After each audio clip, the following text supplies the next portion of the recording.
Hello everybody, it's your pal Joey T from the Cartoon.P giving you another vlog style review of a movie I just saw in theaters. So a little quick update, there was supposed to be a video released today, however I got a little caught back with editing. I was a little sick earlier in the week, so it was hard for me to get around to making the video. Hopefully I'll have it up by next week. It'll be a Cartoon Palooza video of Rise of the Guardians, as requested by one of my patrons, which if you look into, could also get a video of your choice for every month that you donate to the Patreon campaign. More details in the bio box, or did I just call it a bio box? Whatever box is called, the description box. We'll just go with that. Link in the description box below. So classy, so professional. Anyways, I went and I saw Angry Birds 2. So a little bit of background. Prior to seeing this movie, I did see the first Angry Birds movie a couple of years ago, and I was very surprised with what I saw. Believe it or not, a lot of people disagree with me on this, but I actually really enjoyed Angry Birds, the movie.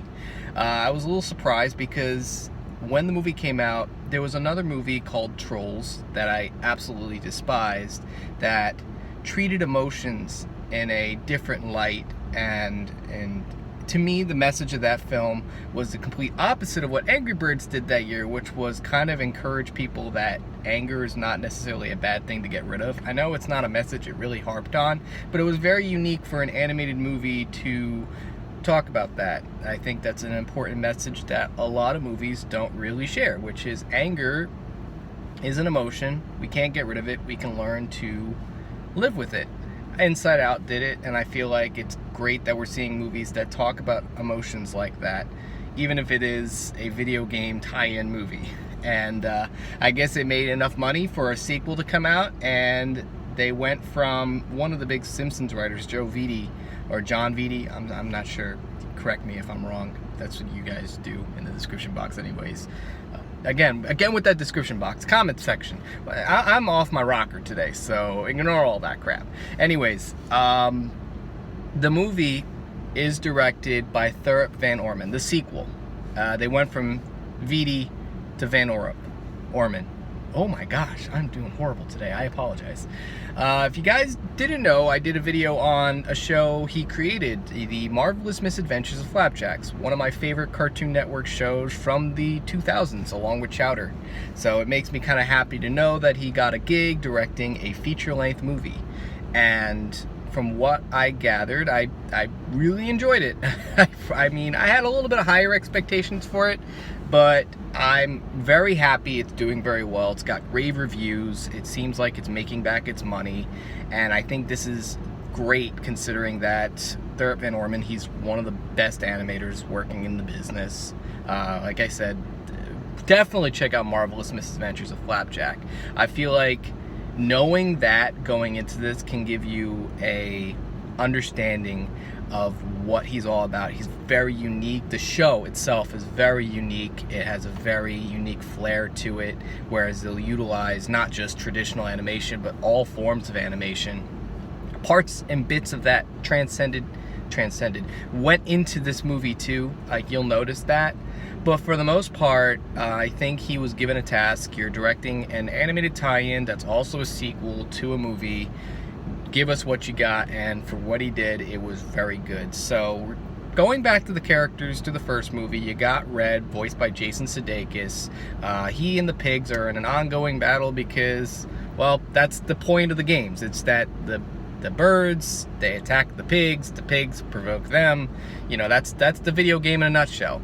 And that's what they show in the beginning, but then they're like, all right, let's just cut to the crap and get to the main focus, which is the conflict, which is that there's this other island that's out to destroy us with these ice bombs, and the villain being played by Leslie Jones, which, bless my soul, makes me so great that Leslie Jones is getting more work in Hollywood. Again, this goes back to Ghostbusters. Everything always comes back to Ghostbusters, but it makes me very sad that she had to quit social media because of Ghostbusters for a while. Ghost Munchers. What am I talking about? Again, that's the third correction I'm doing. I'm doing such a great job, guys. Wonderful. But it's great to see her get more work in the business. So it's cool to see her. I love her. If you follow her on Twitter, she does great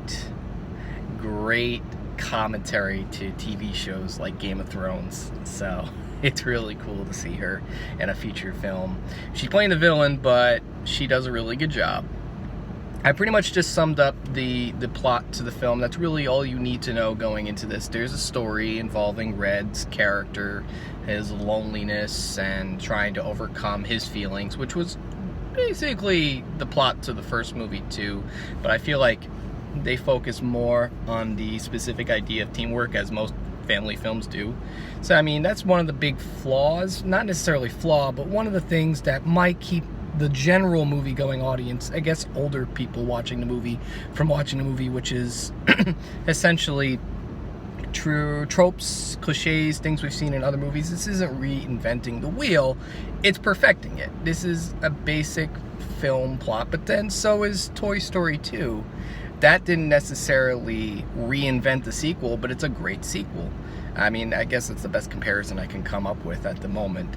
But if you think about it, movies that necessarily are not like perfect, but they are given a formula and they perfect the formula, you really can't hate on that. I know there's a lot of people out there that wish for the next great thing, but sometimes in the meantime, if you're having an entertaining time, that shouldn't stop you from enjoying the movies you're watching. It shouldn't stop you from expecting more.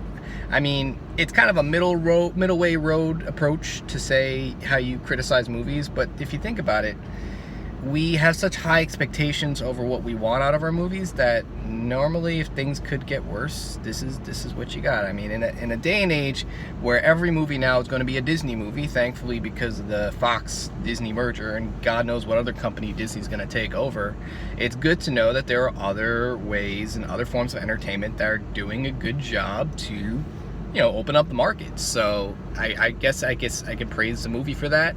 I mean, I know a lot of people out there will probably get disappointed that the movie isn't like reinventing anything, but for what it's doing, for the plot it has and the value it's giving, I think it does a really good job. Specifically in the humor. One of the things I love about Marvelous Mrs. Adventures of Flapjack is that it had a very unique way of telling jokes, and that, I guess, Thurop has that experience and brings it into the movie. Specifically with a couple of dark jokes and a couple of visual gags. Mostly visual gags, and mostly things that you can only do in animation that you can't do in live action, which thankfully, because of this movie, based on how well it's doing, makes me hope that we can have Thurop Van Orman direct his own original movie in theaters. Maybe if this movie does really well, we'll get to see that.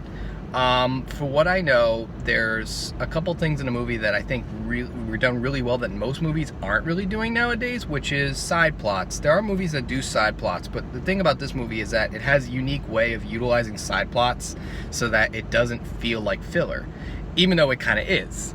And the best type of filler is when you don't know it's filler. And I think they had this great side plot that I'm not going to go into because the movie just opened this week, so I'm not going to tell you what it is, but I think if you stay invested in the side plot, you're going to be laughing and enjoying it more than you would think you would. I mean, again, I've mentioned this many times, but I think it's worth really addressing. Don't go in with many high expectations. Like I said, this is a general family film. It's going to have pop songs. It's going to have the obligatory dance number. It's going to have celebrity voices. Ooh, who does the celebrity voice? Which, by the way, I noticed Anthony Padilla from the original Smosh duo is reprising his role, but I didn't see Ian in the movie, so it makes me wonder what's going on with that. Are they just not working with each other? I mean, these are the mid-2000s questions I ask myself as someone who grew up with Smosh. These are the things I wonder. No one else will. I bet you no one else is going to be thinking that. Only me. But yeah, Anthony Padilla reprises his role. But where was I going with this? Oh yeah, celebrity voices. The movie has everything you expect out of your animated films nowadays, but that's not necessarily a bad thing. You shouldn't go in with the expectation that this is gonna like reinvent the wheel, but for what it does, it's a good sequel to a movie I really enjoyed, and it's a good movie. I won't say it's my favorite animated film that come out this year. I mean, it's been a pretty decent year when it came to animation. Really, the big movie at this point for me is Toy Story 4. A lot of people will disagree with me, but I actually think that was a very strong animated film. I've seen like 3 or 4 times, 4 to complete the coincidental title, I guess. But for the most part, as this, I guess, a fire that's going on behind me, this is the beauty of these hot, fresh, spicy vlogs I do. This is just the beauty of New Jersey all around me. Go see Angry Birds 2. It's very enjoyable. I liked it. Hopefully Thurman Orman can direct more movies, and maybe the fire is me. Oh, no, it's not me. But go ahead, like the video, do all that fun stuff, comment below, let me know what you think. Hopefully I can get that Cartoon Palooza video next week, and let me know what you think. Take care. Have a good one, guys.